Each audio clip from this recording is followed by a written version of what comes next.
अपठित अवबोधन। आज आप सब बच्चे पढ़ेंगे अपठित अवबोधनम। अपठित का क्या अर्थ होता है, यानी जो पहले नहीं पढ़ा गया हो। अपठित अवबोधन, ये जो गद्यांश होता है वो बहुत ही सरल होता है, उसको कोई भी छात्र आराम से पढ़ सकते हैं।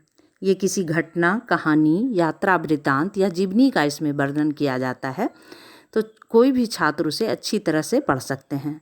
छात्रों के पढ़ते ही बहुत से प्रश्नों के उत्तर स्वयं ही समझ में आने लगते हैं। इसमें क्या क्या ध्यान देने योग्य बातें हैं, उसको ध्यान से सुने।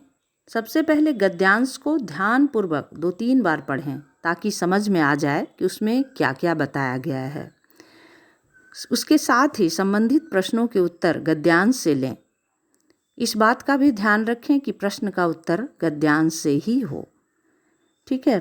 भाषिक कार्यम के प्रश्नों के अंतर्गत सही उत्तर चुनने में अपठित गद्यांश की सहायता ली जानी चाहिए। इसमें 2-3 तरह के क्वेश्चन होते हैं। एक तो एक पदेन उत्तरत, तो इसके उत्तर केवल एक शब्द में ही दें, और पूर्ण वाक्येन उत्तरत, इसके उत्तर आप पूरे वाक्य में दें। भाषिक कार्यम से भी क्वेश्चन पूछे जाते हैं, तो भाषिक कार्यम जो होता है वो ग्रामर का ध्यान उसमें रखना होता है। और एक और क्वेश्चन होता है जो कि शीर्षक का चुनाव करना होता है। तो शीर्षक का चुनाव करते समय यह ध्यान रखें कि शीर्षक का संबंध पूरे गद्यांश से हो।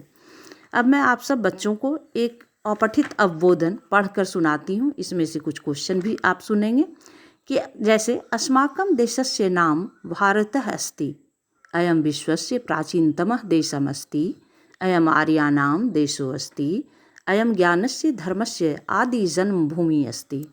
प्राचीन काले दुष्यंत नामकः सुप्रतापी नृपः आसीत्, तस्पुत्रः भरतनाम्ना अस्य देशस्य नाम भारतः अस्ति।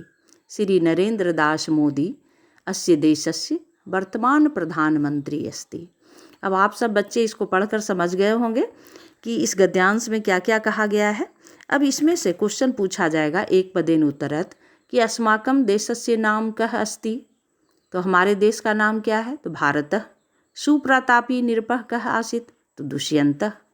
अब इसके बाद पूर्ण वाक्येन उत्तरत कि भारत देशस्य वर्तमान प्रधानमंत्री कः अस्ति, तो पूरा लिखेंगे कि भारत देशस्य वर्तमान प्रधानमंत्री श्री नरेंद्र दास मोदी अस्ति। विश्वस्य प्राचीनतमः देशः कः, तो विश्वस्य प्राचीनतमः देशः भारतः अस्ति। फिर निर्देशानुसारम् उत्तरत कि आसीत् इति क्रियापदस्य लट् लकारे पदम किम, तो इसका उत्तर होगा अस्ति। नवीन काले इति विलोम पदम किम, तो प्राचीन काले।